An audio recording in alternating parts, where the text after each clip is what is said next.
So the Hope Connect has been an idea that I've been having for years and years, here to help all mummies navigate motherhood, raising rainbow babies like myself. In 2023, I had a miscarriage that almost ended my life. People don't understand that once you have a miscarriage, everything about you changes. But I learned to have hope and I learned to wait. Only thing that I wanted to do was like to have another baby. It was now bleedy. It gotten worse. Out of the blue, boom, you take a test, 2 lines, you are pregnant. Yes, you are in the process. So it's like, unfortunately. Hi mummies, welcome to the Hope Connect, a platform for all happy mummies.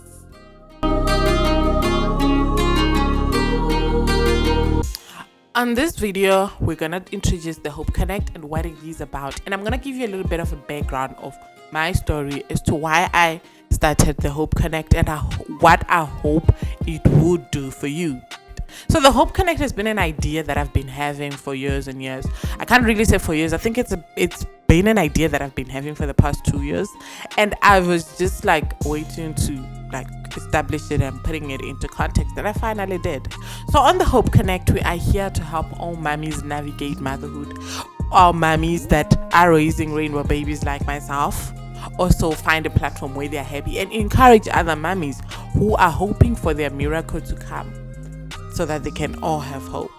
So in 2023, I had a miscarriage that almost ended my life before I had my baby. I'm a mummy to a beautiful little busybody girl. She's my world. She's my ultimate everything. But before I heard her, like I said, I had a miscarriage that almost ended my life.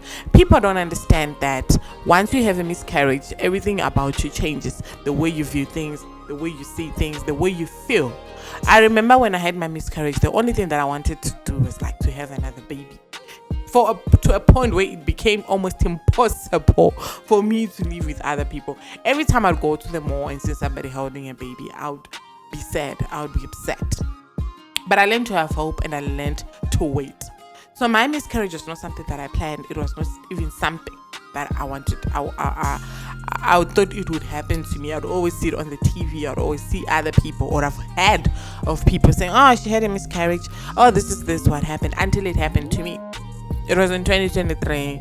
I was just like a little girl enjoying her marriage. I was so happy. I fell pregnant when I was not even expecting to be pregnant. Out of the blue, boom, you take a test, 2 lines, you are pregnant. I was so happy. I was so thrilled. The idea of being a mom, it was something that was so fascinating. It made me so happy. So the following day, like I found out I was pregnant today. The following day, I went to a doctor. I went to a GP. Looked me up. I was like, yes, you have. I remember vividly. He said that you are 4 weeks, 2 days. I was like, oh wow. My husband and I were so happy. We were so happy, guys. We were so happy.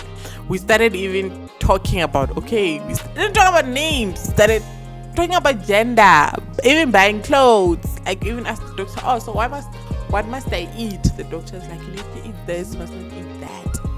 So we were just so happy. We were just so happy. I remember how happy we were. It was, we found out I was pregnant. It was around September, October, somewhere around there. So the weather was really, I remember it was cold outside the day that I went to do my first ultrasound. So we came back, we're so happy, we started telling, okay, we told people were close to us.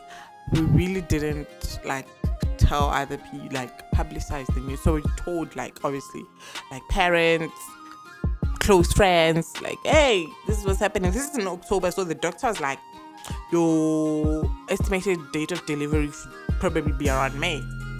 So okay, fine, we're happy. We go home and start telling people.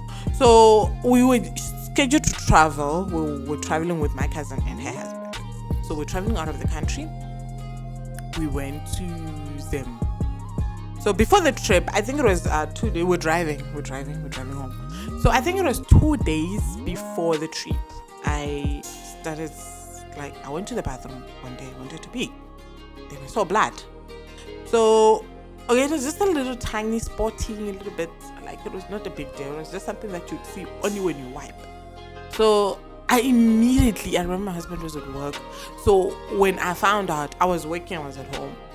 So I immediately got up, went to the doctor. I got to the doctor and then explained. This doctor is a GP. He was not a gynecologist. He was a GP. So I told him this is what's happening. Then he was like, okay, let me take a look. Let me see what's happening. So he took a look. He was like, no, everything is still fine. Your thing is closed. You don't have to worry about anything. You go back home. It's really much tight. It's closed. So I went back home. But I was still worried. The bleeding was still there. It was not bleeding as such. For the first few days, it was not bleeding. Then I told him, the doctor, I want to travel out of the country. Would you advise? Like, no, it's fine. We can travel.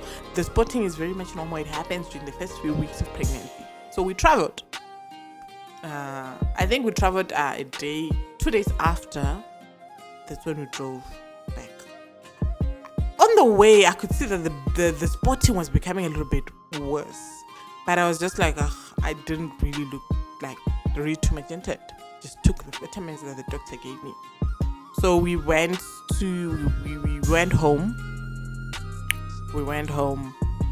Then I think 3 days after, I was still spotting. Then 3 days after, I just woke up in the bleed. It was now bleeding. It gotten worse. Started crying. I remember the first thing that I did was I started crying. Started saying, God, why doesn't God want my baby to leave? But at this moment, I had read stories online, because from the day that I started spotting, I started reading things online. Then online, I heard that, okay, when you're having a miscarriage, you feel pain, you feel discomfort. So I was looking at all those things, but they were not coming. There was nothing, it was just bleeding. It was just like extensive bleeding that I'd never seen. So much blood that even when I was walking, it was so bad. To say, even the car that I've gone to my husband's brother-in-law came with a car to take us to the hospital because we were at home. So he just came, took us to the hospital. I remember the state that I left his car in. It was bad. It was very, very, very, very bad. So when we on our way to the hospital, I was still hopeful that, okay, where's the pain? Probably it's just like bleeding, because maybe something is wrong. I've got a complication, but I'm definitely not losing this pregnancy. That's what I was thinking. Little did I know that I was actually losing the pregnancy. I remember when we go to the hospital, as I walk out of the car, like on the hospital entrance, I just saw something. Guys, it was bad. Just felt something coming out. So when I felt something coming out, I was still hopeful. So I had one of the nurses. I had somebody asked, say, what's wrong? What's wrong with her?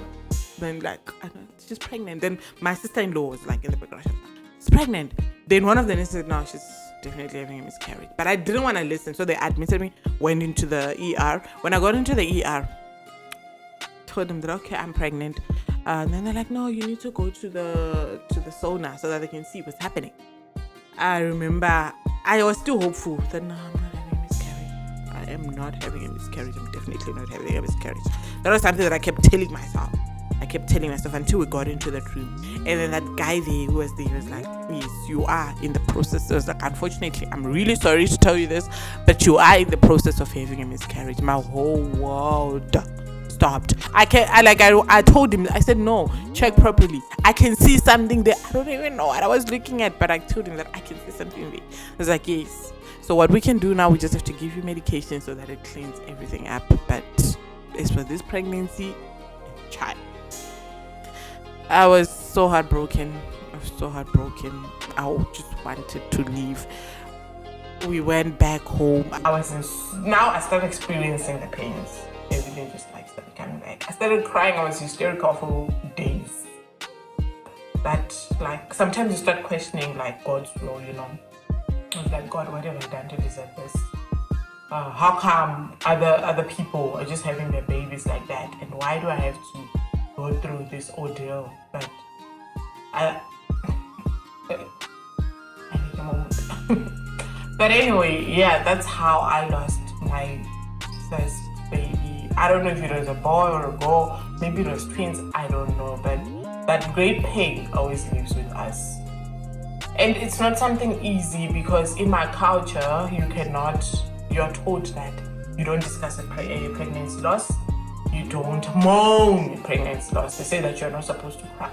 And people don't understand, or these elders, they don't understand the great pain that you're in, or that you just want to talk about it to someone, to a point where I felt like I could not even talk to somebody who's close as my mom to say, for her to just ask to say, how are you feeling? Because she believed that if she asked me, how are you feeling? Or if we talk about it, it's bringing in more bad luck. So that's how everything happened. We just had to maneuver, like me and my husband, we just had to maneuver around the whole pain, just living with the great pain. So it started to feel like now us trying for another baby was a chore, because we wanted to like close that gap, that pain, that it started to feel like that. But I'm so glad to be married to an amazing man who understands, somebody who like come through for you. And he really came through for me. He support. We came through for each other because we had to support each other. If we wanted, it even got to a point where the two of us could not talk about the ordeal because we were told that it would only bring bad luck. So when you are having a miscarriage, it's very important to listen to your body. I feel like, okay, sometimes like the doctors will tell you that there's nothing you can do. If a pregnancy is meant to be lost, it will be lost. You also need to heal. I had to heal before everything. I told myself that I'm letting go of this baby. I'm letting go of this pregnancy so that I can focus on another pregnancy. And that's the moment I released the pain, the moment I let go, so that I could start feeling like myself again. I was really started making plans of other things. That's when I became pregnant with my daughter. So it's within what you say. I know that to all my Zimbabwean girlies watching this is something that you always hear, that you cannot mourn a baby that dies, or maybe is still dead. You're not allowed to mourn a miscarriage. If the baby dies while they're still young, you don't cry. What do you mean you don't cry? We just want to cry. We just want to let go of the pain. So I feel like this thing that we grow up with, it's not right. It's not right. We should be allowed to mourn. We should be allowed to express how we feel. You should be allowed to do anything. So that's my miscarriage story. And I wish, like, maybe if I had cried sooner, if I had let go of this feeling sooner, maybe I would be a different person. But I'm just so glad that I'm a very amazing mom and I've got a very amazing daughter. And I would like to believe that she thinks that I'm amazing. But my mother being told I'm an amazing mom, I'm doing well. She's 1 year, 4 months, turning 5 this month, and she's great. She made my heart. She's very, very healthy. She's a very healthy baby. That's one thing that I'm really grateful for. So that's my journey to motherhood. Like, journeys are different. People became mothers different ways.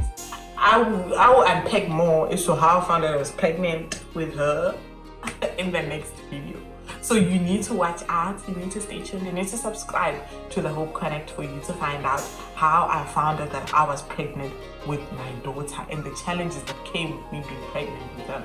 Thank you for tuning in, and see you in the next video. Love you, mommies. Bye.